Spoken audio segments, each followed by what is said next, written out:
Hello everyone, BM math ক্লাসে সকলকে স্বাগত। চলে এসেছি আবার একটা নতুন ভিডিও নিয়ে। আজকে আমরা বাস্তব সংখ্যার উপর পার্ট নম্বর 7-এ আমরা কষে দেখি 1.3 এর বাকি অঙ্কগুলো করব।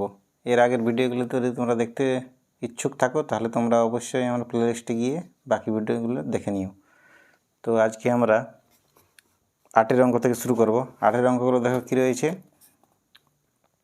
সংখ্যা রেখায় নিচে সংখ্যাগুলি স্থাপন করি। আমরা একের অঙ্কটি করেছিলাম 5.762কে সংখ্যা রেখায় আমরা দেখেছিলাম। একই রকমভাবে তোমরা 2.321, 1.052 ও 4 নম্বর দাগের যে অঙ্কটা রয়েছে 4.178 এগুলো করতে পারবে।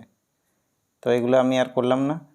এরপর আমরা দেখো 9-এর অঙ্কটাতে চলে যাই। 9-এর অঙ্কটাতে রয়েছে 2.26, 2 এর মধ্যে 8 দশমিক ও 6 এর মধ্যে 8 দশমিক, এবং 5.54, 4-এর মধ্যে 8 দশমিক। সংখ্যা দুটি 4 দশমিক স্থান পর্যন্ত সংখ্যা রেখায় স্থাপন করি। আমরা প্রথমের অঙ্কটাই করছি। দেখো, আমি পরের অঙ্কটা আমরা করবো না, যেহেতু একই রকম টাইপের, তাহলে এটা আমি করছি না, আর প্রথমেরটা করে দেখাচ্ছি। তাহলে প্রথমে আমরা দেখো আমরা লিখতে পারি 2.26, 8-এর প্রথমের অঙ্কটা, 9-এর প্রথম অঙ্কটা আছে 2.26, 2 এর মধ্যে দশমিক ও 6-এর মধ্যে। তাহলে সংখ্যাটা কেমন হবে দেখতে পর 2.26, 26, 26 এভাবে ক্রমশ চলতে থাকবে।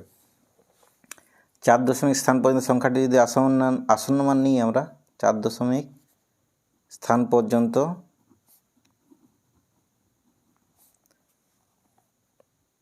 আসন্ন মান হবে সংখ্যাটি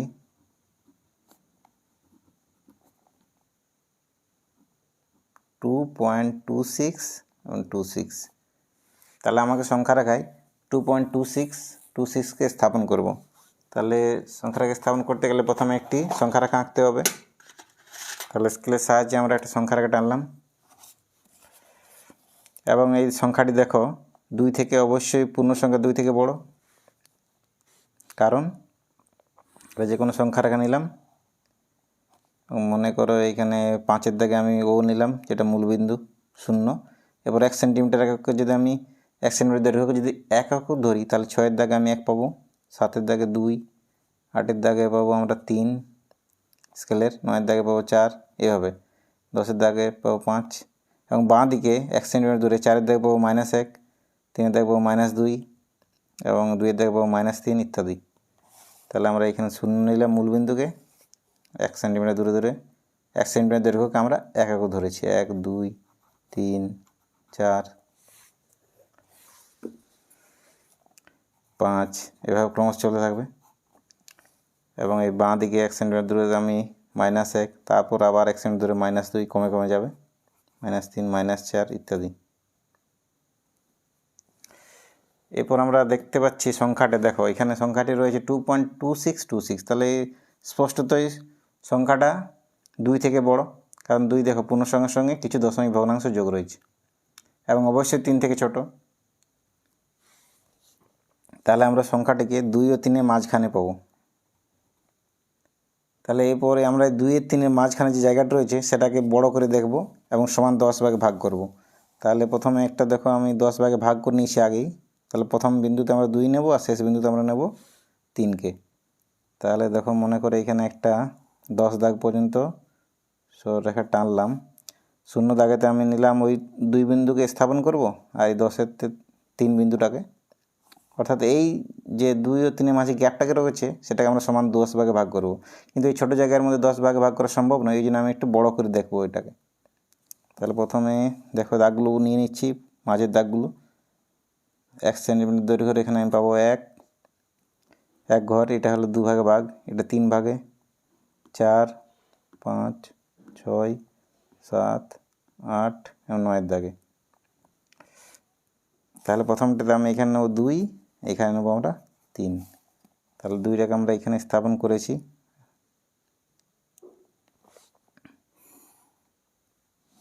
এবং 3টাকে আমরা এখানে নিয়েছি অন্তিম বিন্দুতে। মাঝখানে জায়গাটাকে আমরা সমান 10 ভাগে ভাগ করেছি। যেহেতু 2 ও 3-এর মাঝখানে গ্যাপ কত, 1 সেন্টিমিটার বা 1 একক, তাহলে আমরা এই প্রতিটি ভাগের দৈর্ঘ্য হবে 1/10, অর্থাৎ 10 দিয়ে ভাগ করলে দশমিক বিন্দু বাঁ দিকে 1 ঘর সরাতে হবে।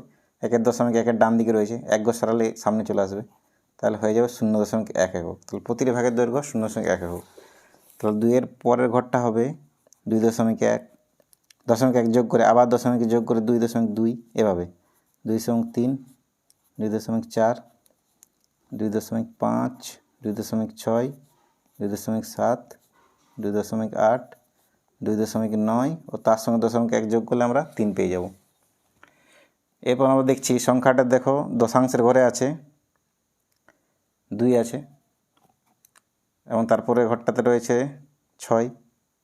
তাহলে এই যে দশমিক সংখ্যাটা সেটা 2.2 থেকে বড় কিন্তু 2.3 থেকে ছোট।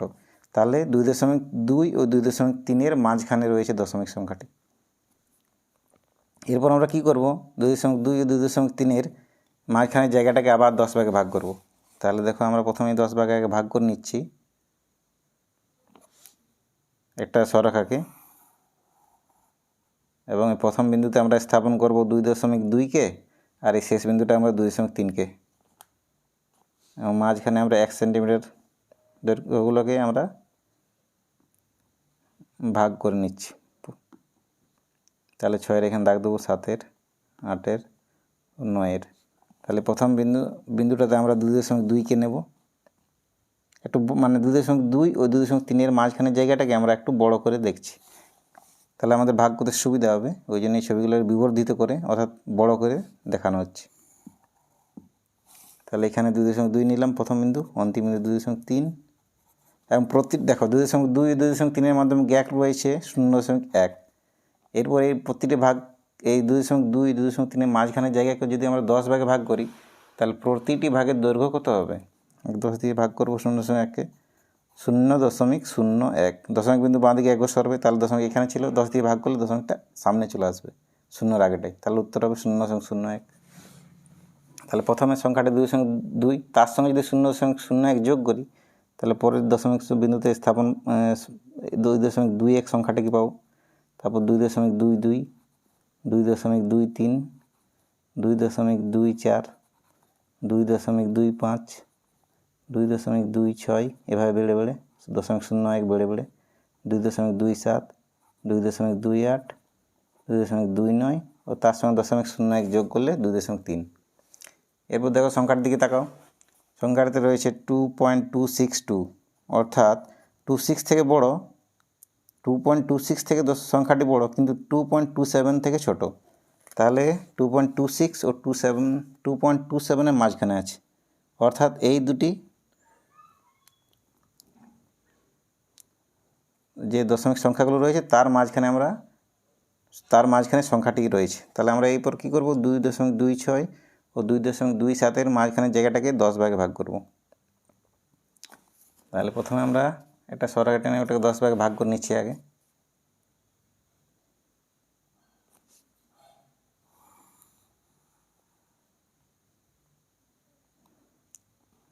এখানে 2.26, এখানে 2.27কে নেব, মাঝখানে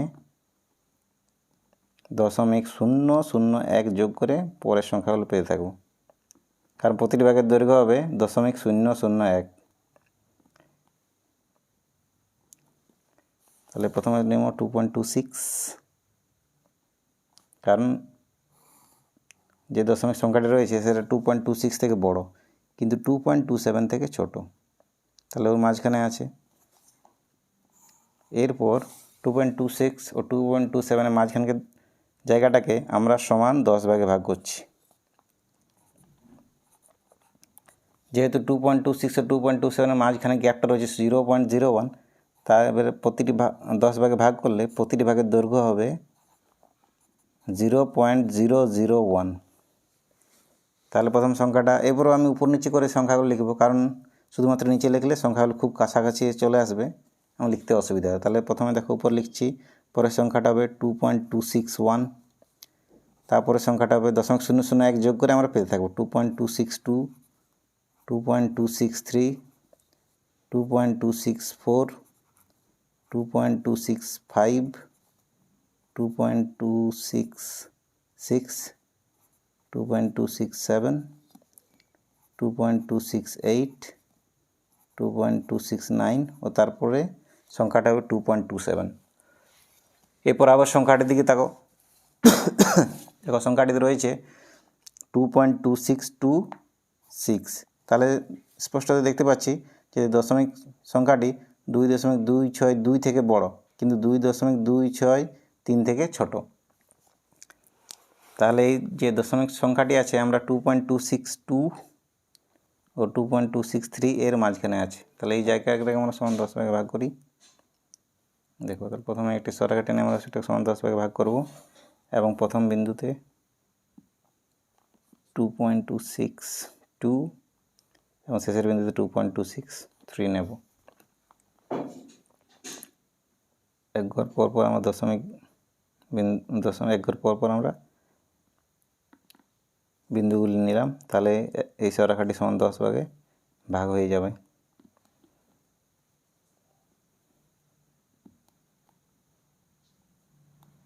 তাহলে প্রথমে আমরা প্রথম বিন্দু নেব 2.262কে স্থাপন করব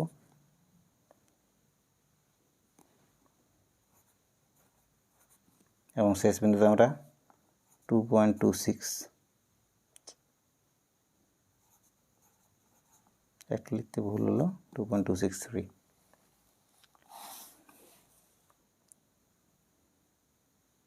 এখানে 2.262 এবং এই 2.263 মাঝের গ্যাপটাকে সমান 10 ভাগে ভাগ করব। তাহলে প্রতিটি ভাগের দৈর্ঘ্য হবে, দেখো যেহেতু গ্যাপ এখানে 0.001, তাকে আবার 10 ভাগে ভাগ করা হচ্ছে। তাহলে দশমিক বিন্দু বাঁ দিকে আরেক ঘর সরে দশমিক এবার 3টা শূন্য হবে আর এক, অর্থাৎ 0.0001। তাহলে দেখো প্রথম সংখ্যাটি হবে এই 2.262 এর পরের প্রথম দশমিক এই বিন্দুতে যে সংখ্যাটি পাবো সেটা হবে 2.2621। তারপরে বিন্দুটাতে দশমিক সংখ্যাটি পাবো 2.2622। তারপর দশমিক সংখ্যাটি পাবো 2.2623। তারপরে 2.2624, তারপরে 2.2625, তারপরটা সংখ্যাটা পাবো 2.2626। অর্থাৎ আমরা সংখ্যাটি পেয়ে গেলাম 2.2627। তারপরে বিন্দুতে 2.2628 ও তারপরে বিন্দুতে 2.2629 এবং তারপরে পাবো আমরা 2.263 বিন্দুতে। অর্থাৎ আমাদের যে সংখ্যাটি আমরা খুঁজছিলাম সেটা আমরা এখানে পেয়ে যাব 2.2626। মনে করে এই বিন্দুটির নাম দিলাম পি বিন্দু। তাহলে আমরা সংখ্যা রাখায় 2.2626 বিন্দুটি খুঁজে পেলাম। এরপর তোমরা একই রকমভাবে তোমরা পরের দশমিক যে আবৃত দশমিক সংখ্যাটি রয়েছে সেটি করতে পারবে। কোন 5.54 এর মাথায় আবৃত দশমিক, তাহলে 5.5444 এভাবে চলে থাকবে। তাহলে 4 দশমিক স্থান পর্যন্ত আসন্ন মান হবে 5.5444। এই সংখ্যাটাকে তোমরা ক্লিয়ারলি, এই সংখ্যাটা দেখো 5 ও 6 এর মাঝখানে আছে। তোমরা এভাবে করে যাবে, আশা করি পারবে। যদি না পারো তাহলে অবশ্যই কমেন্ট করো, আমি পরবর্তীকালে ভিডিও দেবো এর উপর। এরপর দেখো আমরা 9 অঙ্কটাতে হয়ে গেলো। এবার 10 অঙ্কটা দেখো আছে 2.232333332 এবং 2.212111211 4টে 1 2 এভাবে চলছে। তাহলে এই দুটি মূল সংখ্যার মাঝখানে অমূল্য সংখ্যা, এগুলো অমূল্য সংখ্যা, এই দুটো অমূল্য সংখ্যার মাঝখানে দুটি মূল সংখ্যা লিখতে হবে। তাহলে দেখো দুটি মূল সংখ্যা হবে, আমি উত্তরটি লিখছি।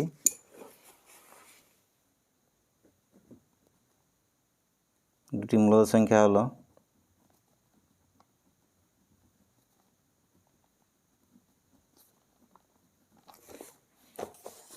অর্থাৎ আমরা যে দুটি মূল সংখ্যা লিখব সেটা যেন এই দুটি অমূল্য সংখ্যার মাঝখানে থাকে। তাহলে দেখো আমরা নিতে পারি 2.212, তাও এখানে দেখো আছে এখানে 211, এটা হচ্ছে ছোটো অমূল্য সংখ্যা, এটা তার থেকে এই মূল সংখ্যাটি বড়। তাহলে আমরা দেখো এর মাঝখানে নিতে পারি 0.22 নিতে পারি।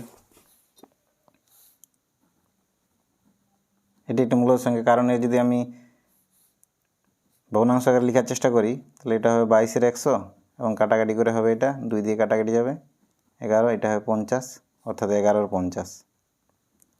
এবং আরেকটি যদি মূল সংখ্যা নিই তাহলে দেখো আমরা নিতে পারি, দেখো 0.22টা এই দুটো অমূল্য সংখ্যার মাঝখানে ছিল। আরেকটা আমরা নিতে পারি 0.225, অবশ্যই এই দুটো অমূল্য সংখ্যার মাঝখানে থাকবে। 0.225। এটা যদি আমি দশমিক সংখ্যা ছিল ভগ্নাংশ, সেটাকে যদি আমি সামান্য ভগ্নাংশে লিখি তাহলে বাজিত 1000 হবে। 1-এর পর 3টে শূন্য, কারণ দশমিক ডান দিকে 3টে ঘর রয়েছে, আর দশমিক বাদ দিলে হতো 225।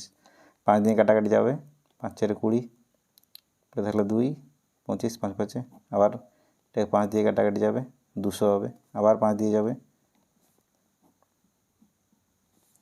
আর কিন্তু যাবে না। তাহলে এটা দেখো উত্তর পেলাম 940। তাহলে নির্ণয় দুটি মূল সংখ্যা হলো 11/50 ও 940।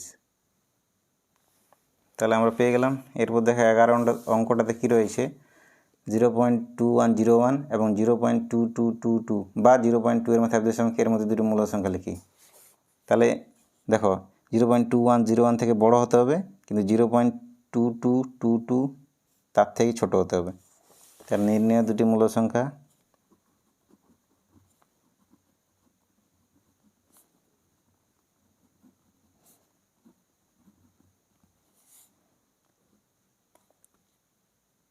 দেখো 0.22 হবে এরও উত্তর, এটি মূল সংখ্যা, এবং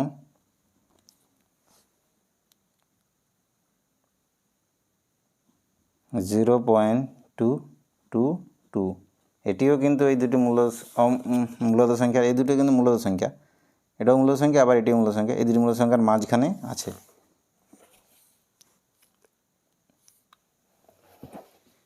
তাহলে 11 অঙ্কটা হয়ে গেল।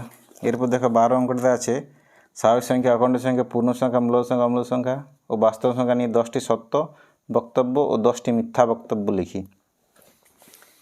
তাহলে বিভিন্ন মূল সংখ্যা, স্বাভাবিক সংখ্যা নিয়ে, অখণ্ড সংখ্যাগুলো নিয়ে 10টি সত্য বক্তব্য আর 10টি মিথ্যা বক্তব্য লিখতে হবে। তাহলে চলো শুরু করা যাক।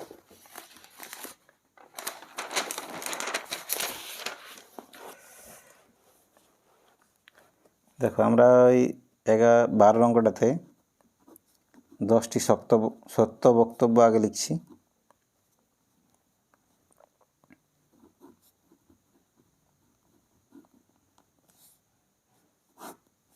দেখো প্রথমে আমরা বলতে পারি প্রতিটি পূর্ণ সংখ্যাই মূলত সংখ্যা। অবশ্যই আমরা জানি প্রতিটি পূর্ণ সংখ্যাই মূলত সংখ্যা।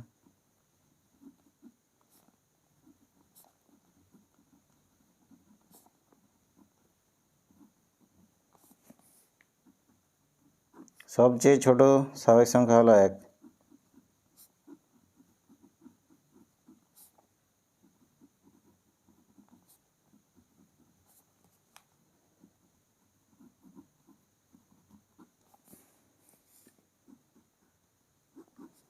দুটি মূলত সংখ্যার যোগফল সর্বদা মূল সংখ্যা হবে। দুটি মূলত সংখ্যার যোগফল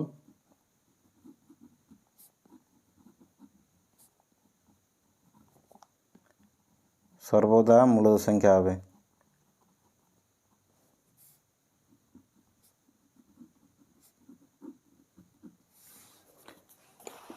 তিনটে হয়ে গেল। 4 নম্বরে আমরা বলতে পারি প্রতিটি মূলত সংখ্যাই বাস্তব সংখ্যা।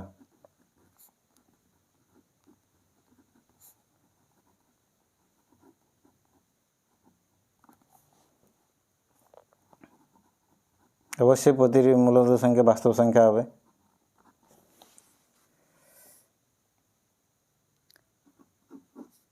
দুটি পূর্ণ সংখ্যার গুণফল সর্বদা পূর্ণ সংখ্যা হবে।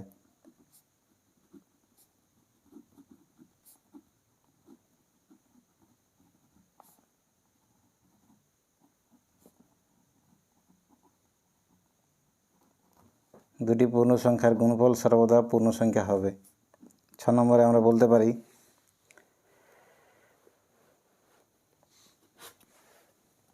বাস্তব সংখ্যার দলকে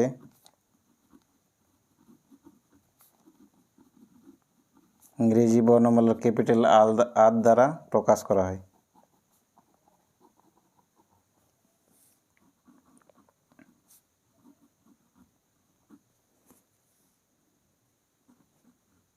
সাত নম্বরে দুটি মূলত সংখ্যার মাঝখানে অসংখ্য মূলত সংখ্যা আছে।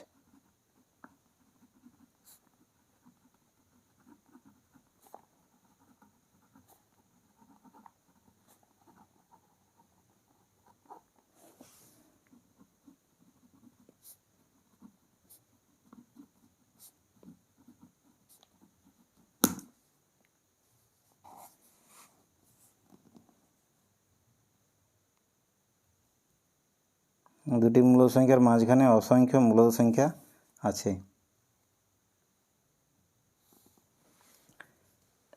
8 নম্বর আমরা বলতে পারি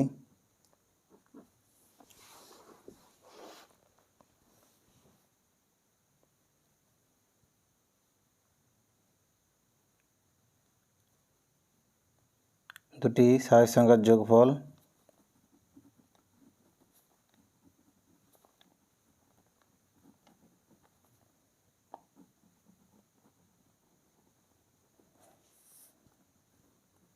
সর্বদা স্বাভাবিক সংখ্যা হবে।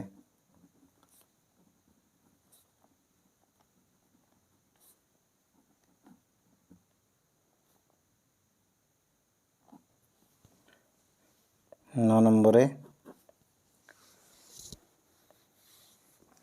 সবচেয়ে ছোট ও সবচেয়ে বড় পূর্ণসংখ্যা পাবো না, কারণ পূর্ণসংখ্যার মধ্যে আমরা সব থেকে ছোট বা সব থেকে বড় বলতে পারি না। পূর্ণসংখ্যা সবচেয়ে ছোট পূর্ণসংখ্যা আমরা পাবো না।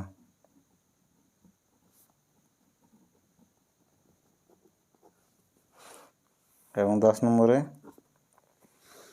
প্রতিটি অমূলদ সংখ্যাই বাস্তব সংখ্যা। অবশ্যই প্রতিটি অমূলদ সংখ্যা বাস্তব সংখ্যা হবে।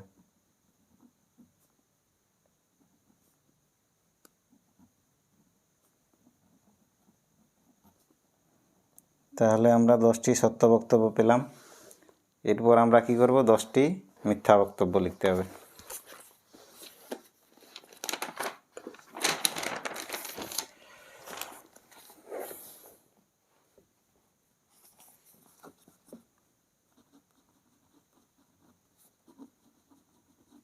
দশটি মিথ্যা বক্তব্য হলো, প্রথমে আমরা বলতে পারি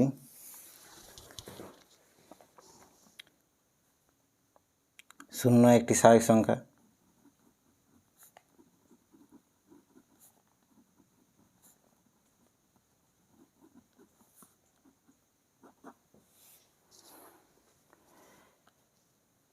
দুটি স্বাভাবিক সংখ্যার বিয়োগফল সর্বদা স্বাভাবিক সংখ্যা হবে। এগুলো মিথ্যা, কারণ কি আমরা জানি দুটি স্বাভাবিক সংখ্যার বিয়োগফল সর্বদা স্বাভাবিক সংখ্যা না হতে পারে।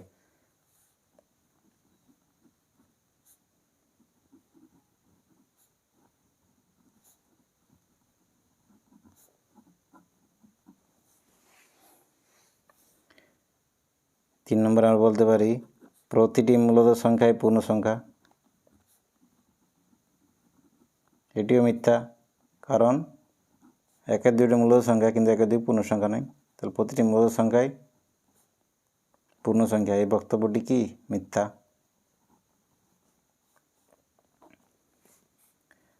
4 নম্বরে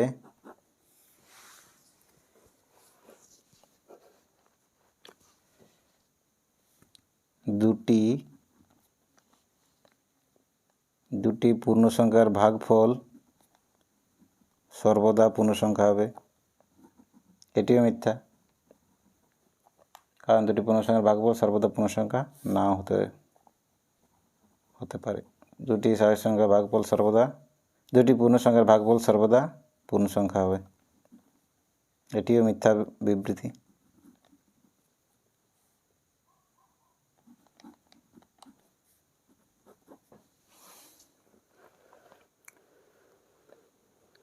প্রতিটি বাস্তব সংখ্যাই মূলদ সংখ্যা, এটিও মিথ্যা।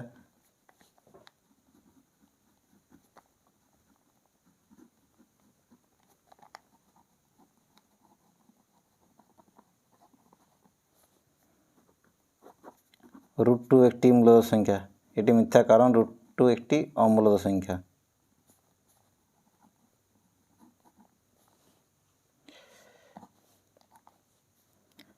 সাত নম্বরে আমরা বলতে পারি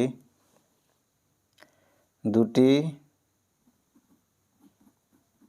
অমূলদ সংখ্যার ভাগফল সর্বদা অমূলদ সংখ্যা হবে।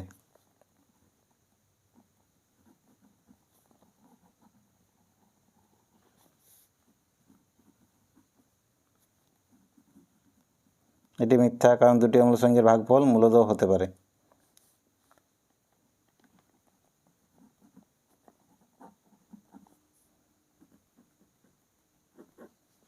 8 নম্বরে আমরা বলতে পারি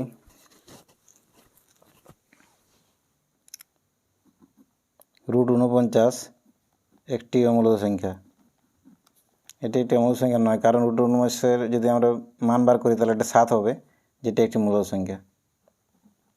তাহলে এই বক্তব্যটি কি মিথ্যা।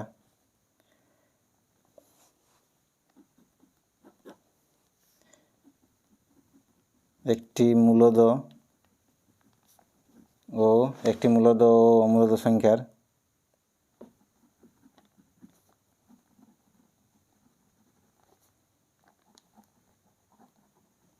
যোগফল সর্বদা মূলদ সংখ্যা হবে। এটি মিথ্যা, কারণ আমরা জানি একটি মূলদ একটি অমূলদ সংখ্যার যোগফল সর্বদা অমূলদ সংখ্যা হয়।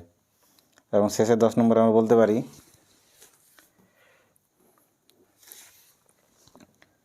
প্রতিটি বাস্তব সংখ্যাই অমূলদ সংখ্যা। এটিও মিথ্যা, কারণ মূলদ সংখ্যাগুলোও কিন্তু বাস্তব সংখ্যা। প্রতিটি বাস্তব সংখ্যা হয় মূলদ, না হয় অমূলদ। প্রতিটি বাস্তব সংখ্যা অমূলদ সংখ্যা কিন্তু হবে না। তাহলে এই বিবৃতি মিথ্যা। তাহলে আমার 10টি করা হয়ে গেল। এরপর 13 অঙ্কটাতে দেখো রয়েছে একটি গুণ করতে 2 টাকা ও একটি যোগ করতে 1 টাকা লাগলে নিচের সংখ্যামালাগুলির মান নির্ণয় করতে কত টাকা লাগবে দেখি ও কী নিয়ম ব্যবহার করে সবচেয়ে কম টাকায় সংখ্যামালাগুলির মান বার করা যায় দেখি। একটি অঙ্ক দেখে করে দেওয়া আছে 3x + 2x + 1 যখন x1 5, তাহলে 3 × 5 স্কোয়ার। যদি x এর মান 5 বসাই আমি, তাহলে x এর জায়গায় আমি 5 বসাতে হবে। 3 × 5 স্কোয়ার + 2 × 5 + 1, এটা যদি আমরা গুণ আকারে 3 × 5 স্কোয়ার লিখতে পারি 3 × 5 × 5 + 2 × 5 + 1।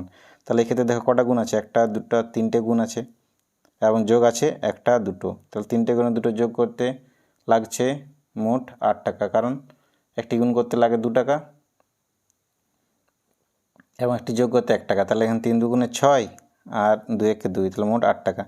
কিন্তু যদি বিচ্ছেদ নিয়ম প্রয়োগ করে আমরা এটা লিখতে পারি 3x² + 2x + 1 কে x × 3x + 2 + 1। এক্ষেত্রে দেখো আমাদের দুটো গুণ করতে হবে, কারণ এখানে দেখো এখানে একটা গুণ আছে আর 3 আর x এর মাঝখানে একটা গুণ আছে, তাহলে এখানে দুটো গুণ এবং যোগ আছে দুটো। তাহলে দুটো গুণ দুটো যোগ করতে মোট লাগছে 2 × 2 + 2 × 1, তাহলে দুটো গুণ করতে লাগছে 4 টাকা আর দুটো যোগ করতে 2 টাকা, তাহলে মোট লাগছে 6 টাকা। তাহলে এই ক্ষেত্রে দেখো পরে আমাদের কম টাকা লাগছে। তাহলে সবচেয়ে কম আমরা এই বিচ্ছেদ নিয়ম প্রয়োগ করে করতে পারবো। এবং পরের অঙ্কটা দেখা আছে 2x³ + 3x² + 2x + 3 যখন x এর ভ্যালু 7।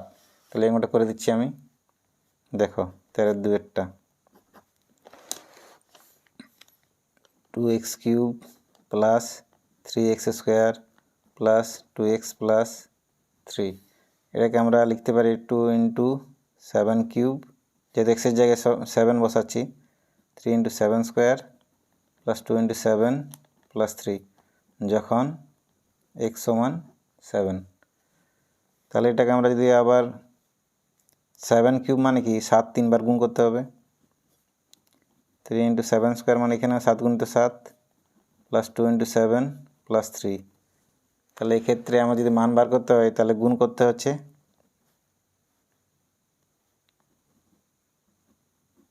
গুণ করতে হবে 1 2 3 4 5 6, 6টি গুণ। যোগ করতে হবে, দেখো যোগ করতে হবে, যোগ আছে দেখো এখানে একটা যোগ আছে, এখানে দুটো, এখানে আরেকটা, তাহলে 3টি যোগ আছে 3টি। তাহলে এক্ষেত্রে মোট খরচ হচ্ছে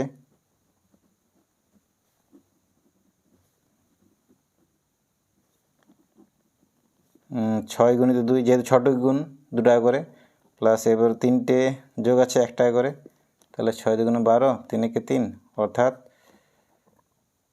মোট খরচ হচ্ছে 15 টাকা।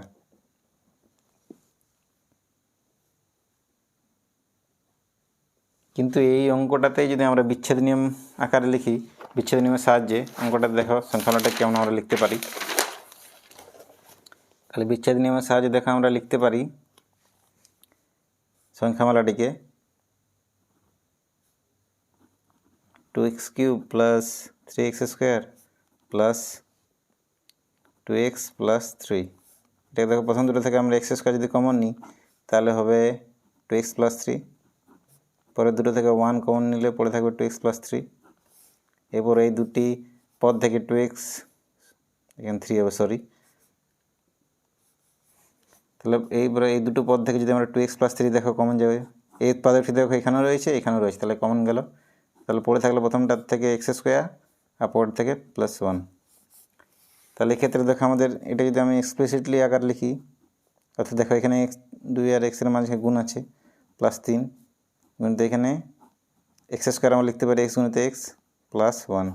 তাহলে এক্ষেত্রে দেখো যদি আমরা এক্স মান বসাই 7, তাহলে 2 × 7 প্লাস 3 ইন্টু 7 × 7 প্লাস 1।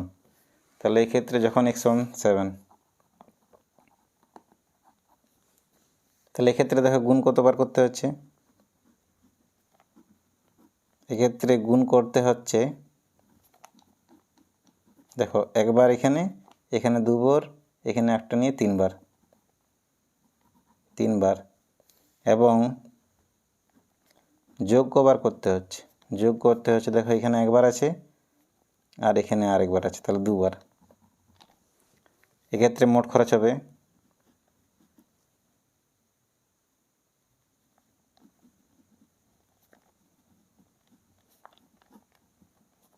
3 গুণিত 2, কারণ একটা গুণ করতে 2 টাকা খরচ হয় আর যোগ করতে 1 টাকা, তাহলে 2 গুণিত 1 টাকা, তাহলে মোট হচ্ছে দেখো 6 প্লাস 2 টাকা 8 টাকা। অর্থাৎ পরের ক্ষেত্রে আমরা কম খরচেই গুণগুলো করতে পারবো।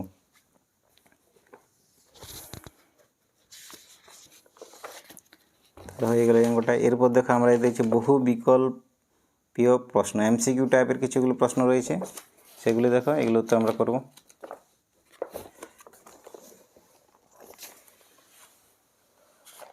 দেখো প্রথমে অঙ্কটাতে রয়েছে বই 14 অঙ্কটাতে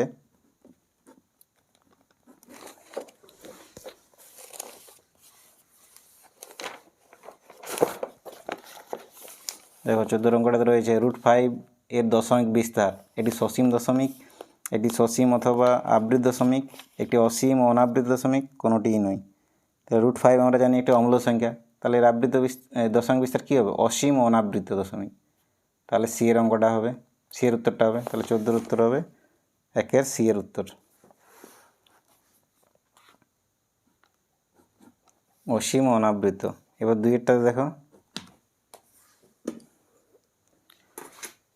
2 এর অঙ্কটা দেখো,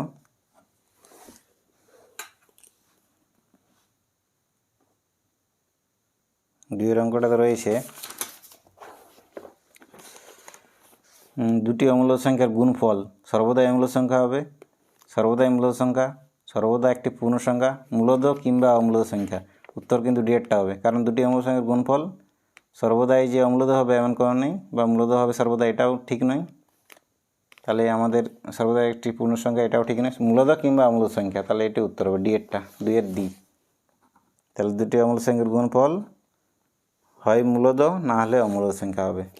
ঠিক আছে, এরপর দেখো 3 এর অঙ্কটা আছে পাই এবং 22 দুটি মূলদ সংখ্যা। পাই বিয়ের উত্তর হচ্ছে দুটি অমূলদ সংখ্যা। 22 আমরা জানি একটি মূলদ সংখ্যা, পাই কিন্তু অমূলদ সংখ্যা। তাহলে এক্ষেত্রে দেখো পাই মূলদ সংখ্যা, 22 অমূলদ সংখ্যা, এটি ঠিক নয়। দুটি মূলদ সংখ্যা এটাও ঠিক নয়, দুটি অমূলদ সংখ্যা এটাও ঠিক নয়। পাই অমূলদ এবং 22 মূলদ সংখ্যা, এটিও ঠিক হবে। তাহলে 3 এর ডি এর উত্তরটি হবে।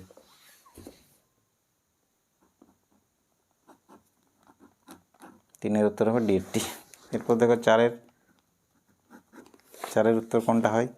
4 দুটি মূলদ সংখ্যার মধ্যে কোনো মূলদ সংখ্যা নেই, অসংখ্য মূলদ সংখ্যা আছে, একটি মাত্র মূলদ সংখ্যা আছে, কোনো অমূলদ সংখ্যা নেই। তাহলে অসংখ্য মূলদ সংখ্যা আছে, তাহলে দুটি মূলদ সংখ্যার মধ্যে অসংখ্য মূলদ সংখ্যা আছে, তাহলে 4 এর সি এর উত্তরটা হবে।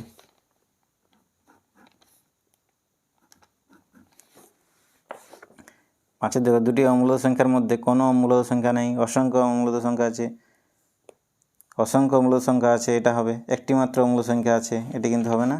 কোনো অমূলদ সংখ্যা নেই, এটাও সঠিক নয়। তাহলে অসংখ্য অমূলদ সংখ্যা আছে, এটি সঠিক। তাহলে 5 এর উত্তর হবে সি। 6 দেখো শূন্য সংখ্যাটি অখণ্ড সংখ্যা কিন্তু পূর্ণ সংখ্যা নয়। তা শূন্য একটি আমরা জানি অখণ্ড সংখ্যা এবং অবশ্যই পূর্ণ সংখ্যা। পূর্ণ সংখ্যা কিন্তু মূল সংখ্যা নয় এবং শূন্য মূল সংখ্যাও বটে, তাহলে এটা নয় বিয়েরটা। সেটা মূল সংখ্যা কিন্তু বাস্তব সংখ্যা নয়, এটিও ঠিক নয়। অখণ্ড সংখ্যা, পূর্ণ সংখ্যা, মূল সংখ্যা এবং বাস্তব সংখ্যা কিন্তু অমূলত সংখ্যা নয়, এটি সঠিক ডিএরটা। তাহলে হবে 6-এর ডি এর উত্তরটা সঠিক। তাহলে এই অঙ্কগুলো সব হয়ে গেল এমসিকিউ টাইপেরগুলো। এরপর দেখা আছে সংক্ষিপ্ত উত্তর ভিত্তিক প্রশ্ন 15গুলোতে। তাহলে প্রথমের অঙ্কটা দেখা রয়েছে, একটি উদাহরণ দিয়ে লিখি যেখানে দুটি অমূল সংখ্যার যোগফল একটি মূলদ সংখ্যা। খুবই ইম্পর্ট্যান্ট, এগুলো শর্ট টাইপ কোশ্চেন পরীক্ষার সময় আসে অনেক সময়। তাহলে দেখো 15 অঙ্কটা আছে, আমরা দুটি অমূলদ সংখ্যা নিলাম, মনে করো √5 ও -√5। এই দুটি সংখ্যাই অমূলদ এবং এদের যোগফল কী হবে দেখি, √5 + -√5। তাহলে √5 প্লাস মাইনাস পরপর থাকলে চিহ্ন মাইনাস হবে, কারণ প্লাস মাইনাসে মাইনাস হয়। তাহলে যোগফল হচ্ছে 0, কিন্তু এটি একটি মূলদ সংখ্যা। তাহলে আমরা পেয়ে গেলাম দুটি অমূলদ সংখ্যার যোগফল একটি মূলদ সংখ্যা। তাহলে এই অঙ্কটা হয়ে গেল। একটি উদাহরণ লিখি যেখানে দুটি অমূলদ সংখ্যার বিয়োগফল একটি মূলদ সংখ্যা। তাহলে আমরা দুটো অমূলদ সংখ্যা নেব যাদের বিয়োগফল একটি মূলদ সংখ্যা হবে। তাহলে মনে করো একটি অমূলদ সংখ্যা নিলাম 2 + √3, এটি একটি অমূলদ সংখ্যা এবং √3 একটি অমূলদ সংখ্যা। 2 + √3 এবং √3 দুটি অমূলদ সংখ্যা।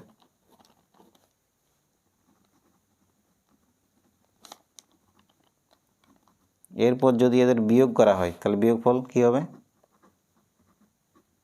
বিয়োগফল তাহলে 2 + √3 -√3। দেখো 2 + √3 -√3 +√3 -√3 কেটে যাবে, তাহলে 2 কিন্তু একটি মূলদ সংখ্যা। তাহলে দেখো দুটি অমূলদ সংখ্যার বিয়োগফল আমরা একটি মূলদ সংখ্যা পেয়ে গেলাম। তাহলে হয়ে গেল। এরপর দেখো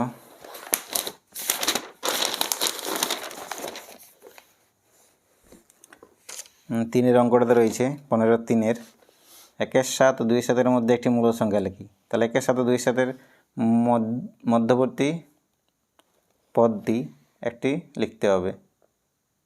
তাহলে যদি এর মধ্যবিন্দুটা নিই 1-এর 7 2-এর 7, তাহলে একটি আমরা মূলদ সংখ্যা ওদের মাঝখানে পেয়ে যাব। তাহলে 1-এর 7 2-এর 7-এর মধ্যবর্তী একটি মূলদ সংখ্যা হলো 1-এর 7 ও 2-এর 7-এর মধ্যে একটি মূলদ সংখ্যা হলো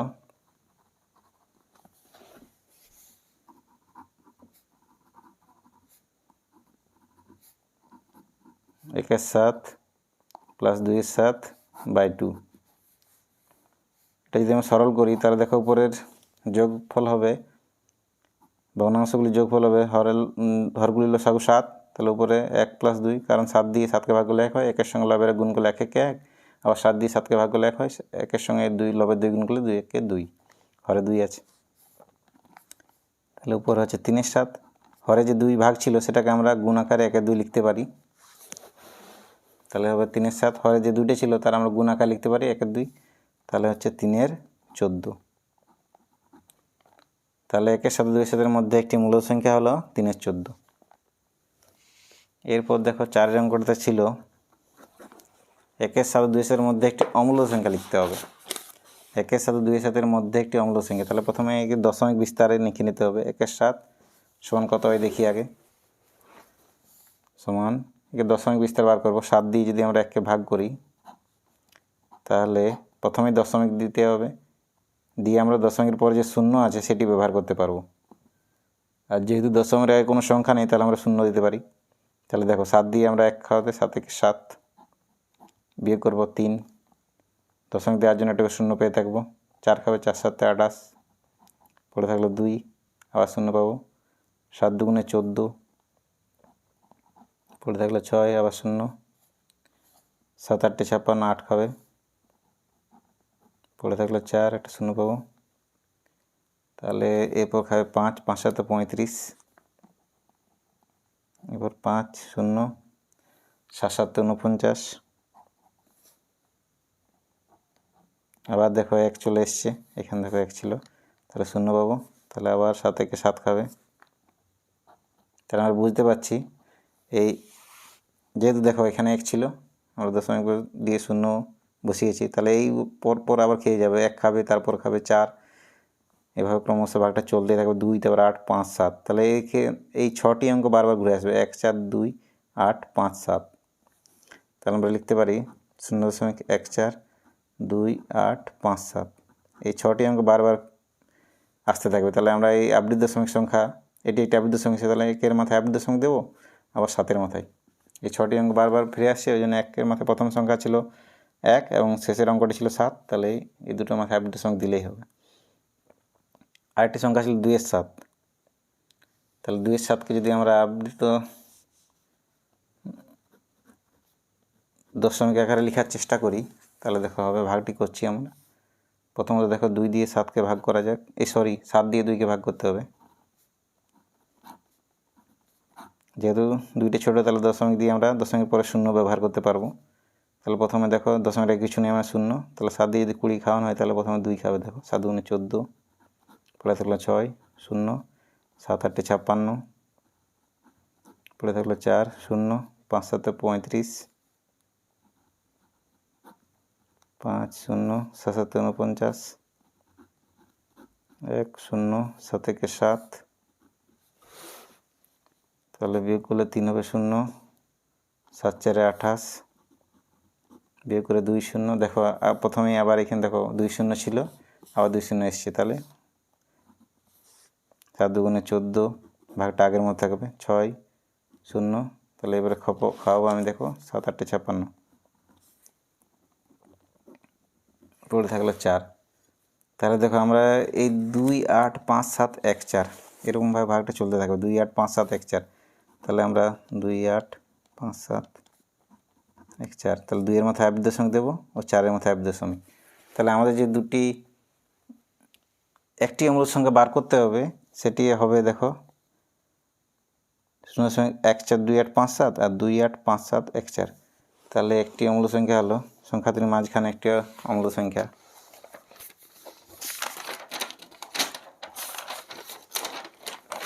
তাহলে আমরা অম্ল সংখ্যাটা লিখছি।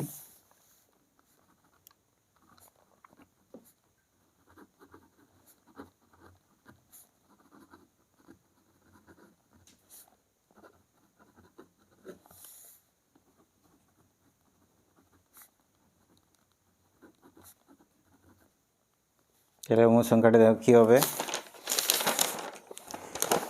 দেখো আমরা দেখতে পাচ্ছি এই 0.1, 4, 2, 8 থেকে বড় হতে হবে, 2, 8, 5, 7 থেকে বড় আবৃত দশমিক আছে, এবং এই 0.2, 8, 5, 7, 1, 4 এই আবৃত মাথায় দশমিক আছে, 2-এর মাথায় 4-এর মাথায়, এর মাঝখানে থাকতে হবে। তাহলে 1, 4, 2, 8 থেকে বড়, তাহলে নিতে পারি দেখো, কিন্তু 0.2, 8, 5, 7, 1, 4 থেকে ছোটো হতে হবে, আবৃত দশমিক মাথায় আছে।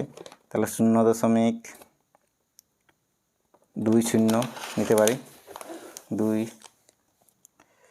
তাহলে একটা 0.20, 2, 0, 0, 2-এর পর 3টে 0, আবার 2 দিয়ে 4টে 0, এরকমভাবে চলতে থাকবে। এরপর 2-এর পর 5টা 0, তাহলে এরকমভাবে সংখ্যাটি চলতে থাকবে। তাহলে এটি একটি হচ্ছে অম্ল সংখ্যা, যেটা ওই দুটি মূল সংখ্যার মাঝখানে আছে। ঠিক আছে,